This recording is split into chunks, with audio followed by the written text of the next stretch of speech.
welcome to another episode of Stuck in My Mind podcast. I am your host, Wize, and my guest today is a strategist, speaker, and community builder on a mission to help people reclaim their focus, creativity, and real world connection. She's the creator of Summit in Six, a high accountability mastermind where women bring bold projects to life, and how to build your circle, a course on cultivating meaningful in person community. Today, we're talking about digital minimalism, building real connection, and why so much of what matters still happens face to face. Welcome to the show, Kelsey Green. Hey, how you doing? Well, I am so excited to be here. Thank you for Oh, having me. the pleasure's mine. So let's just jump right into it. So, what Okay. what first made you question your relationship with technology and digital noise? Yep. Well, I think I found myself in a similar place to a lot of people, especially online business owners. My business is almost fully online, and I have clients, I have deadlines, and also, of course, I'm connecting with people, via social media. And I just started to feel like my screen use was reaching a level that felt compulsive.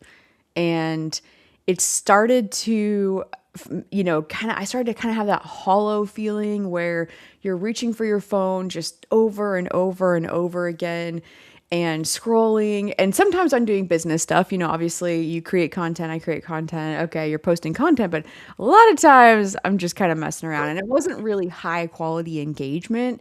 There's so many cool things we can do in the online space, but it wasn't really that. It was just kind of messing around and spending a lot of time.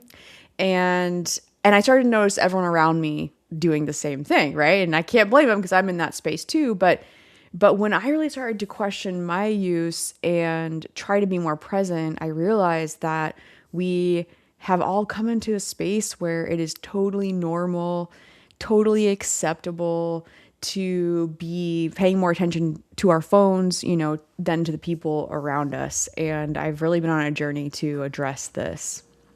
Oh no, it's when I realize it the most, right, is when I forget my phone at home when I go to work and I'm on my break and everyone is on their phone. And since I don't have my phone, I'm just sitting there, just sitting there, just in my own thoughts. But realizing that, oh, look at everybody. There's no conversations being had. Nothing is happening. Everybody's just in their phone, and that's something that me and my wife like. Sometimes we, when we go away, sometimes we just unplug. We Yeah. disconnect from whatever and just spend time together. But yeah, it can be stressing when you don't really actually get to, especially I know where I realized what was when it's just like I miss the conversations. Like I miss being able to sit down with someone and just talk and not have everyone just looking at the phone. Even when you go out to eat nowadays. Yeah.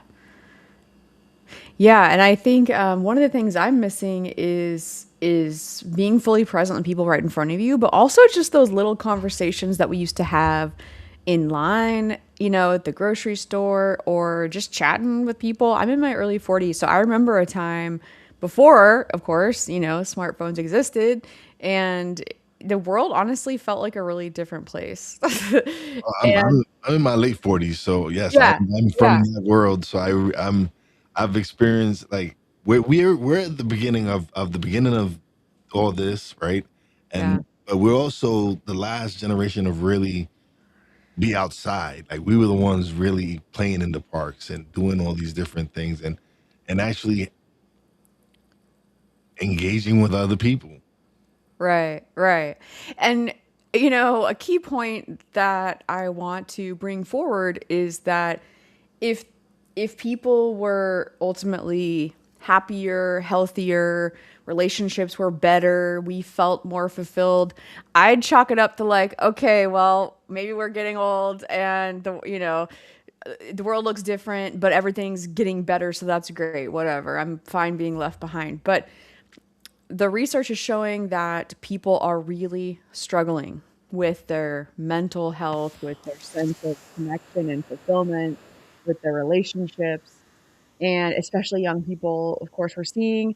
And this is concerning, right? Because we are finding that the more that we try to connect online, the less we feel connected, in real life. And this is having some pretty serious repercussions and consequences in our world. Oh, it really is. It's just seeing just the way, again, relationships go about with just not being able to like. Honestly, I don't think I know any of my neighbors like that live next door to me.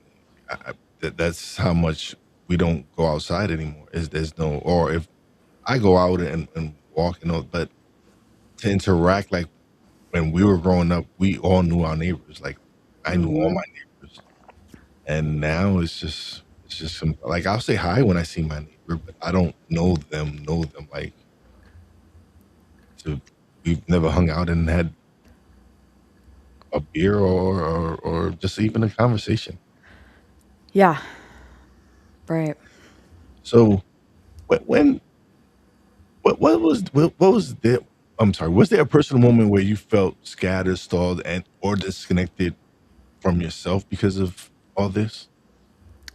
Yeah, I mean, like I said, I've been on this journey, you know, over the last couple years, and I'll just point out that you use the term digital minimalism. That is the term that I use as well, but this can be a really scary term for people, and so I just want to deconstruct this term a little bit. This does not mean throw your phone into the river or let's just stomp on our computers and move into the woods and never to return again. Obviously today, especially in developed countries, we are dependent on our devices now to live in the world. So that's just the reality, unfortunately, for some folks. So there are so many amazing benefits that come with technology, that come with connecting the digital space. Of course, you and I are connecting here. We're connecting with your listeners. That's so cool. I love that. We live across the country from each other. And, so I just want to point out that it doesn't mean that you need to get rid of all technology or stop using the devices.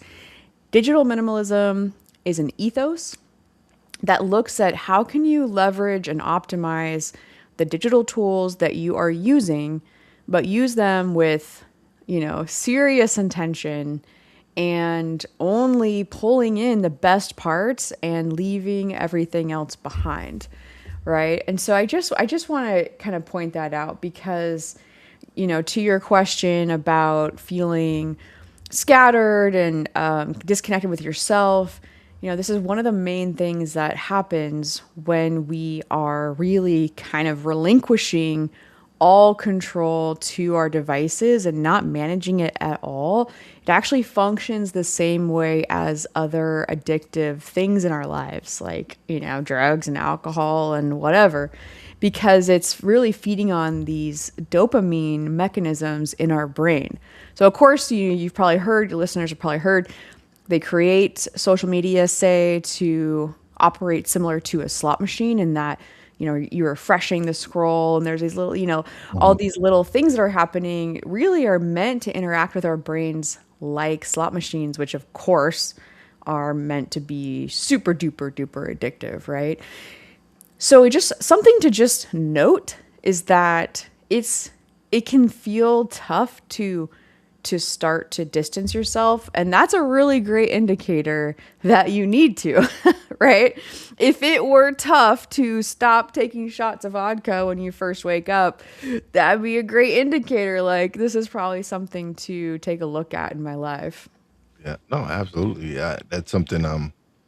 There's times where I have to unplug. Like, I'll take a week or whatever and not record, or because you just need to recharge and not feel like that you always have to be creating content. Like for me, Mhm. I don't want to burn myself out. I love doing my podcast, and but sometimes you have to take a break. You can't overwork yourself. You can't just so.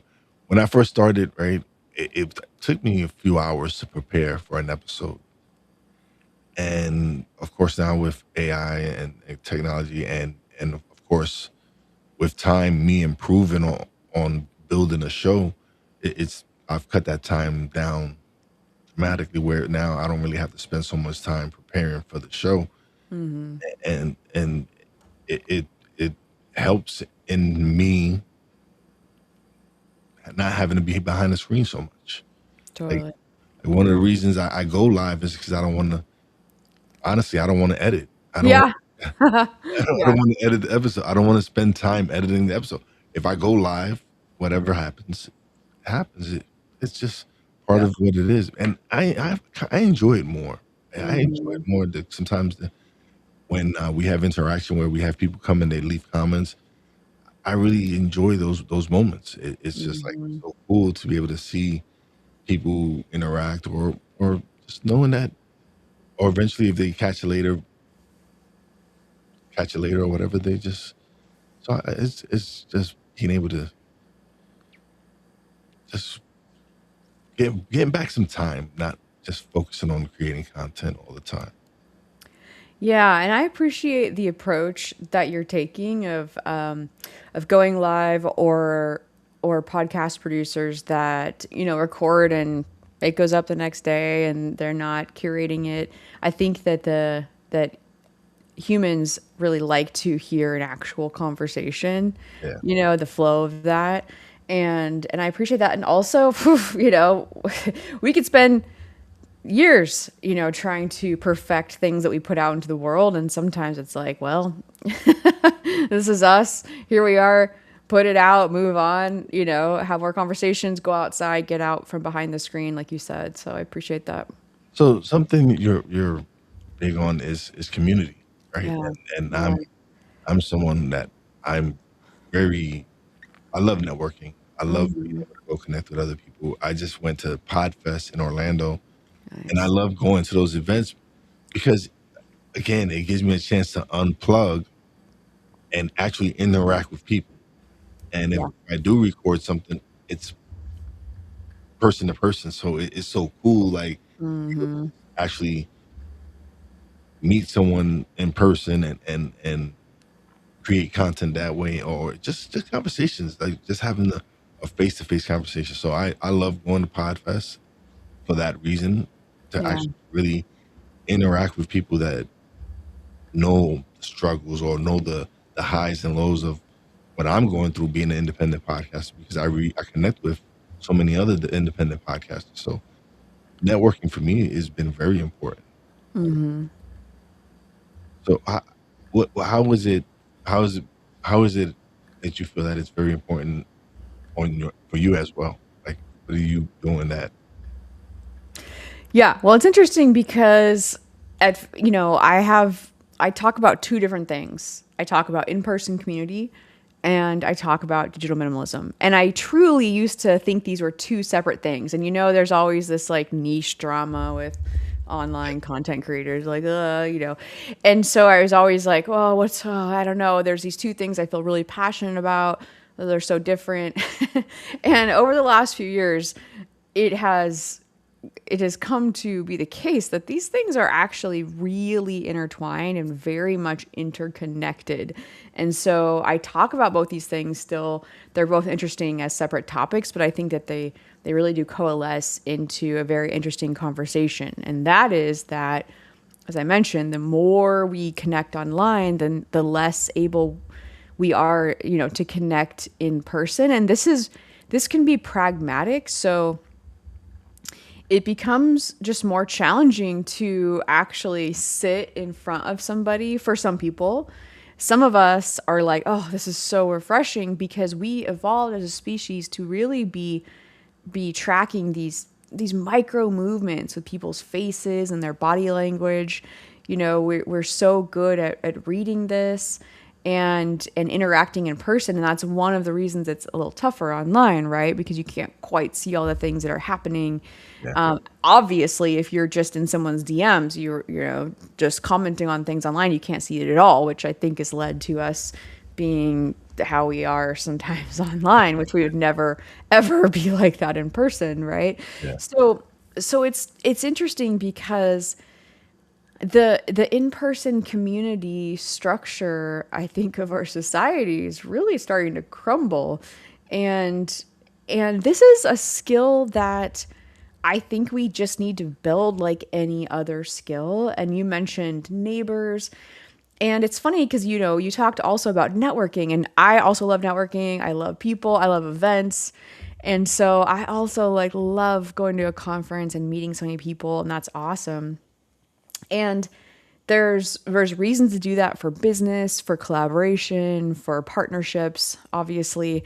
But just in life, we need to be having these real life conversations all the time, I mean, if you're an introvert, that's totally cool, but I mean, like, when you're out at the grocery store, you're out in your community, you're out in your neighborhood. I realize people live in different kinds of places, remote cities, etc. But it's funny because you can be surrounded by people in a city and still have no clue who you live around, who makes your coffee, the people that are serving you lunch, just the local business owners. You can have no clue. And so I feel so strongly, and research is supporting the idea that we do need to be working hard, in my opinion, to help foster some of these relationships, to cultivate our in-person community, even though it's a little uncomfortable sometimes. So, so how do digital habits quietly affect our creativity and mental health? Well, I'm not trying to make this into a conversation about AI or chat GPT. Such a cool tool, absolutely, so many things we can do with that, but there's a lot more academic research coming out that it is starting to erode our critical thinking skills. And the more that we start relying on things like ChatGPT to come up with creative ideas, to kind of do our work for us, it seems so tempting to do that. And gosh, I was like all in at first. And then I started to realize I'm having a tough time writing emails. Right? Like I used to have no problem writing emails, or creating sales copy or whatever. And we're starting to see, of course, this really contributing to a real sameness in language and in some of the stuff that's coming out online. And for us, for our souls and our spirits, I believe that we need to be creating and coming up with our own ideas. And there is some struggle there, certainly. And I believe that it is important to actually be in the struggle, to work through what does it mean to have something be fully from your own brain. Now, is there a place for AI tools? Let's say, like you talked about, editing or all, stuff that's like, well, this isn't really like my highest, creative output. This is really just admin stuff. Maybe, that's up to you, but I just would encourage people to remember that creating is something that we do as humans, and it is an expression of yourself. And if it's hard, that's okay, because this is important to do outside of the digital tools. Oh no, absolutely, and that's why I'm like I launched my podcast in 2020, and so I had launched it before ChatGPT, and so everything I've put into my show has been me. It's been me building and then of course with ChatGPT, that can and software to come help me when I actually create the episode. When I take my episode and I upload it, and I'll get descriptions and quotes and stuff Mm, like. But it comes from the episode that I've created with the guests. yeah. That's what I use. I use it for the tool that it is. I don't use it to create ideas for me. I use it to break it down to for transcripts and quotes and things that will take me time to do. Like if I have to sit down and rewatch a whole episode and find a nugget. Wow, if there's a tool for me to use, and that's what I do. But I fully just truly just want to have real conversations. That's why Yeah. I have my podcast, because it's important people learn that, yeah, sometimes you need to unplug. Sometimes you need to get away from the screen and go take a walk in the wilderness or whatever. Just for me, it's important. Like I like to go sit on my deck and during the spring and enjoy the sunset and all the sun coming out. So you just, yes, I'm a lot of the stuff that I do is digital and online, but I Yeah. find time for me to unplug and make sure that I don't burn myself out. Yeah, definitely. Good. So we've been discussing this all the whole time, like, because people they don't know the difference between being connected online and building real in person relationships. Mhm. What are a few small digital shifts people can start doing today to reclaim that attention, to really get that back? Yeah. Well, thanks. Well, I love talking about this so much because I love talking about the big concepts and the ideas, and I also love talking about actionable strategies, right? So here's a couple things you can do. So I'll talk about things that have helped me personally. Okay. We talk a lot about boundaries with other people, and one thing that I'm working on and I know others work on is actually setting up boundaries with yourself and following them. so so one of the things that I am working on, I'm not perfect, but one of the things that I like to do is really say at whatever time it is, let's say 8 p.m. at night, I'm going to go off of my screens. That's phone, that's screen, Netflix, whatever, and also music, because of course, my music's coming through my phone, and then I'm messing around my phone and blah, blah, blah. We don't need input all the time, even ambient music. What we need is time, at least a little bit of time, to just be with our thoughts. Just be in silence. We are losing the ability to be in silence and process our emotions and our feelings and our thoughts and our experiences. So working on just setting up some boundaries with yourself. And I don't think it's a surprise to anyone by this point that scrolling on your phone in bed, that light in your eyes, is terrible for your sleep. Terrible. And when you get less sleep, then the next day it's harder to go do the hard things. And then you just end up on your phone more. And then it's this negative feedback loop. It's a cycle. Yeah. Yes, exactly. So work on really, and this is a skill I truly believe you have to build, like going to the gym and lifting weights, because it's hard. And so putting those boundaries up. So I'm working at, my goal is 7 p.m. at night to 7 a.m. And that is where I have no notifications on my phone almost at any point, unless I'm running an event or have something going on, with the exception of my mom, people in your life that you do want to make sure if they call you, it comes through if there's an emergency. So she can call through, break through if there's an emergency. There's a setting on iPhone or on my Android, whatever, but you can figure it out, to have certain people break through the call. But she also knows I go to bed at like 8. So unless there's an emergency, she's not going to be calling, late. And I miss some stuff sometimes, and it's almost never, ever, ever urgent. So then not getting on your phone first thing in the morning, this can be really tough for some people because they need to start their day, but I try to get up early enough that I have time to do a morning routine. We've heard lots about morning routines, and I don't think anyone needs to be plunging their face in an ice bath and watching the sunrise and doing 50 push-ups and drinking their green juice.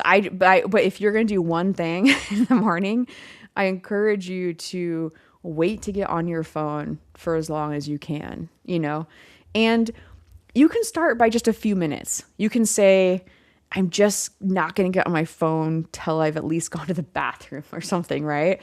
And then just kind of work your way up to however long you can.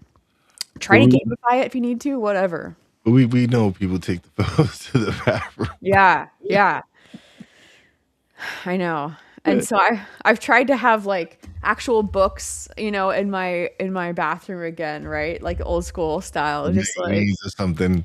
Yeah. yeah. Yeah. So why does accountability accelerate growth more than motivation alone? More than motivational? Yeah, just more than motivational alone, or like it's not just Yeah, motivation. yeah.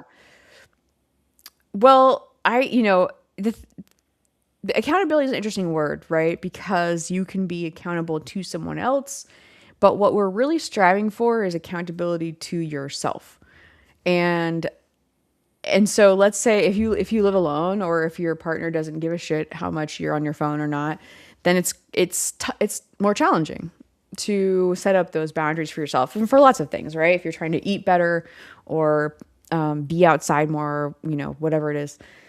And so working on treating yourself just the same as you would anybody else in your life. I feel like we often treat ourselves worse than we would a rando, that lives down the street. We would never say something to that guy like we say it to ourselves.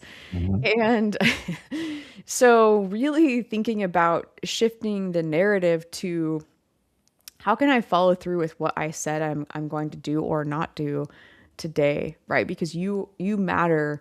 What you do, how you talk to yourself, how you show up for yourself matters just as much as it does for anybody else or more. And that's something I've always said is we're so mean to ourselves. We say so, like we say things to ourselves we would not allow anyone else to say to us, right?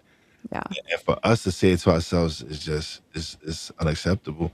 And but a lot of and that's what a lot of us do. Like we really are really hard on ourselves and really say some really mean. They just we just say things that aren't true, but it's just you say it's programming or whatever it is, but yeah, you need to watch how you speak to yourself. You really need to Mhm. like really watch the words you say to yourself at all times. Yeah, definitely. So how does Summit in Six help people stop stalling and actually finish what they start?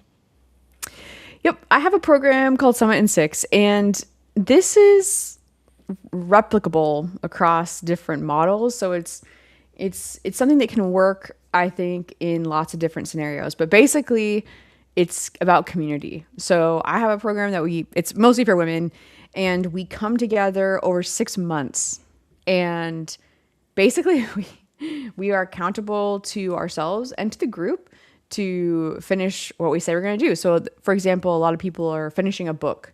And if you've written a book, it's just a slog sometimes. And if it's not for you, great, good job. But a lot of people, it's really tough to finish a book. And sometimes we just need that everyday accountability. And I really believe in, things like habit trackers, streak trackers, things like that to kind of gamify what it looks like to be accountable. Let's say it's 6 days a week or 5 days a week. You're trying to do a thing like spend an hour writing your book, whatever it is.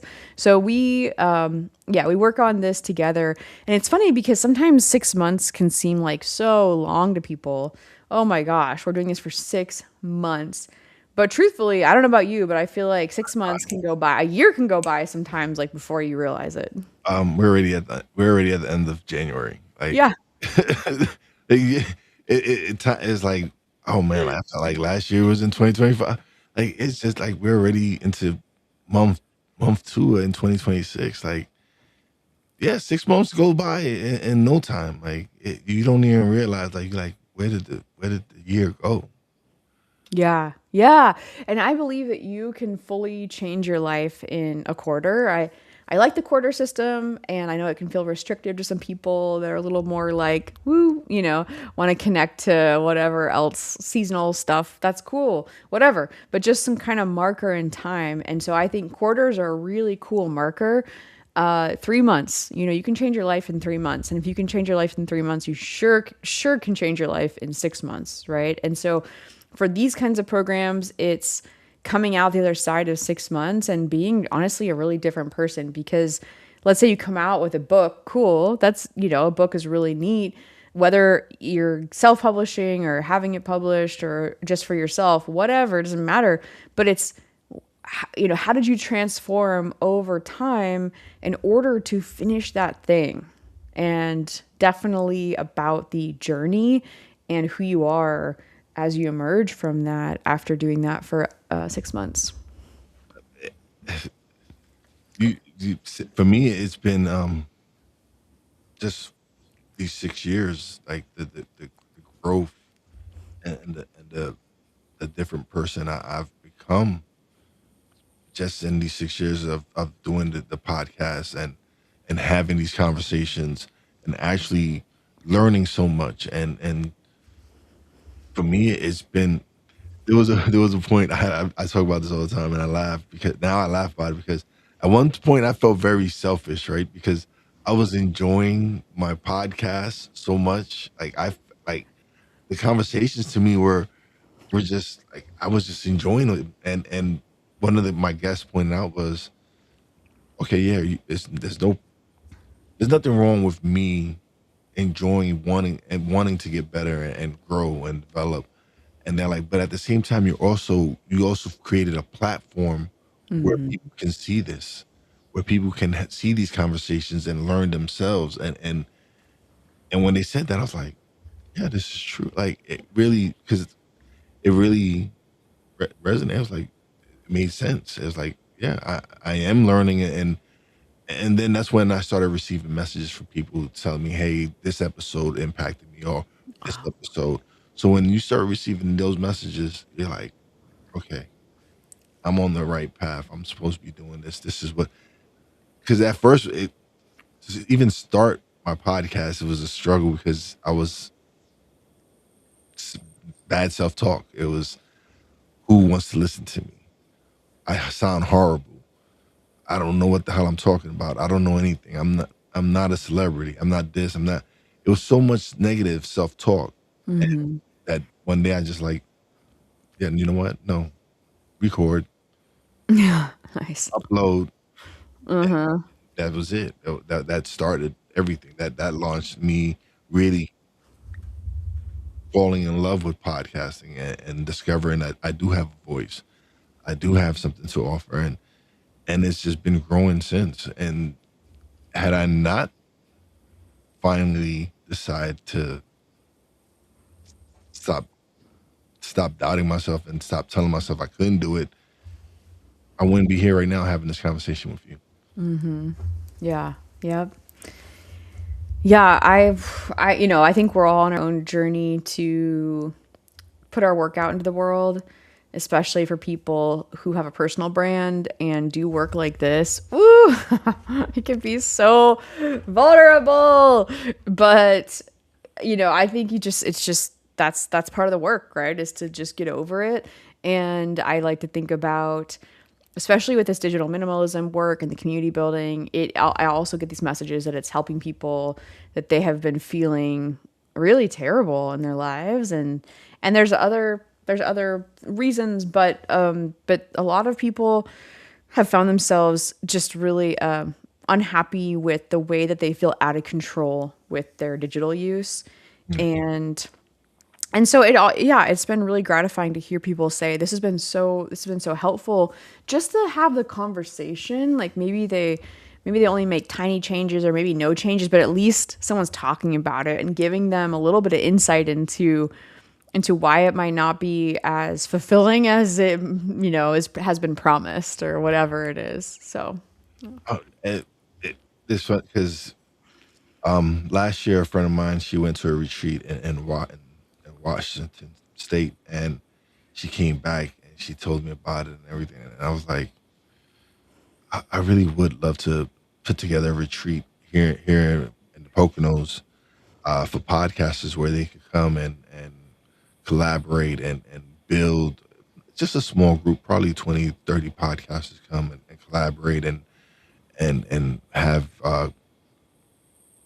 just different people come in and for marketing, just just having all these different things for these podcasts to come together and build, and because yeah, it's great to go to these big events, right? But not everybody can afford them, right? So I wanted to create something much more locally around for people from New York, New Jersey, Pennsylvania to come together and to just create content and get together. But I wanted to be at a retreat because I wanted people to get together. I wanted people to Mhm. really interact. I didn't want it to be virtual. Yeah, Yeah. we're gonna record and everything, but I really wanted more the collaborations to be live and in person. And so I'm working on it. I've told some friends, and they're like, "Oh, they already? Can I come and teach or whatever, volunteer in this?" But it was just something I felt like I need to get done because there's nothing for us like here. There's two big events that go on. There's Podfest and podcast movement. And if you're not, sometimes if you're not in those areas, you can't really attend those events. So I just felt like I wanted to create something a little bit more centralized and give independent podcasters an opportunity to get together and build something. Hmm. Yeah. And I think this really speaks to the idea of one of the critiques I'm hearing lately online, and it's a fair one, is that people really want a village, people really want community, people really want to connect in person, and no one is like making those opportunities, and they're making them less, right? The other problem is that people there's a real epidemic of people committing and then bailing at the last minute, and I think that COVID, just didn't help us in this regard, both in in-person community and with our digital boundaries. It really obviously solidified our engagement online while decreasing, of course, our engagement in person. So I commend you for looking at ways that you can bring people together, especially because, like you said, this is a digital platform for the most part, but it's still really important for people to come together. And what cool things can happen when you bring actual humans, bodies, together in a space that can't happen in the digital space. Lots of cool stuff can happen in the digital space, but there's something magical that can happen in Yeah, person. And so good for you. yeah. It was just something like I felt that because that's something me and my nephew. One of the things we say is we are the village, right? Yeah. Yeah. Because that's something we truly believe in is because that's where we come from. Like we were raised by a community. We were raised by we talk about it all the time, and we say like we had people looking out for us at all times. Like if it was a family friend, whatever. It's like we come from community, and we've always felt like that's been lacking. Mm-hmm. Like lately, like that's something that's really been lacking. So that's something that we've always been talking about. Like we are the village. That's something we want to focus on is getting back to community, getting back to showing people like, hey, working together, we can accomplish some great things. Absolutely. Yeah. Yeah. So, so how can adults initiate meaningful connections without it feeling awkward or forced? Yeah. I really like this question because sometimes it is just gonna feel awkward. And, like It is. practice in this area, it just gets tougher, you know? And we also, when we're alone, we're used to, when there's a moment of distraction or pause or silence, we're used to reaching for our phones.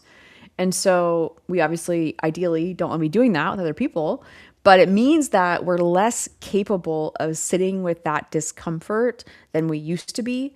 And so it may just feel a little bit awkward. But one thing to keep in mind is that it's really important to connect with people in person. And so if we can look at what is the bigger picture here, that people want community, people want to connect, even if of course, if someone's like really not into it, they need to go, or they just don't want to talk to you. Okay, fine, obviously that's different, but I'm talking about, for a lot of people, they're finding it more difficult to connect in person. And then, as we mentioned a couple of times, this can create this negative feedback loop where then they connect people less, and then it becomes more difficult to connect people and have conversations, and then they don't. And so really it's just creating that space to say it's okay for things to not go perfectly.